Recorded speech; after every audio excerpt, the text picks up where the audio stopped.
Again, these are all the rules. This is this overwhelming number of rules that we're trying to deal with in America, dealing with fossil fuels, from ozone to new source performance standards.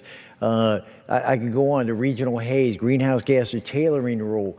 All of these are impacting us. We have to deal with those. Now, let me show you what the impact is that's already predicted is going to happen, is that we're going to see higher utility bills. If we want to see that, just keep doing it, because that's exactly what's going to happen. And this chart has been produced that shows that in addition to the fact that just in West Virginia, 7 years ago, let's just say for discussion, a $100 bill for your monthly electric. Now, because of all the rules, we're at $160. A 60% increase in the cost of utilities. Now, some might argue it's because of the cost of coal. No, the cost of coal has dropped. So it's a point here, the power plants, the utilities are having to put excessive money into production of electricity to meet some of those rules that we talked about over there.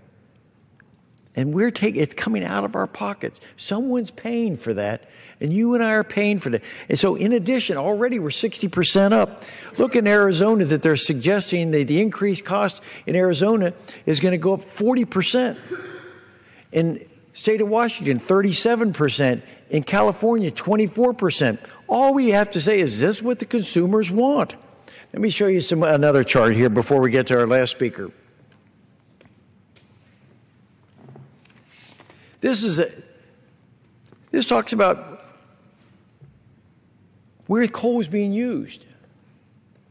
Now, this administration has been very effective in shutting it off. You've heard the horror stories of what happened in Kentucky. I've shared with some of it in West Virginia. In Ohio, it's the same story.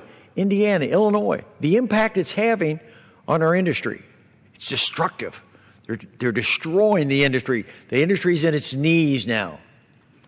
But what about overseas? This, from the International Energy Agency, has already indicated they have a voracious appetite for coal elsewhere outside of America. No one else is following the administration's lead on this idea of this war on coal. They're still burning coal. They're burning coal every which way they can, whether it's China, India, wherever they are, they're using coal. As a matter of fact, from the year 2000 till 2013, they increased their appetite for coal by 70%. But in America, we dropped. This is important to understand where this fight is, where we have to do to fight for the individuals. So that I have been asked to yield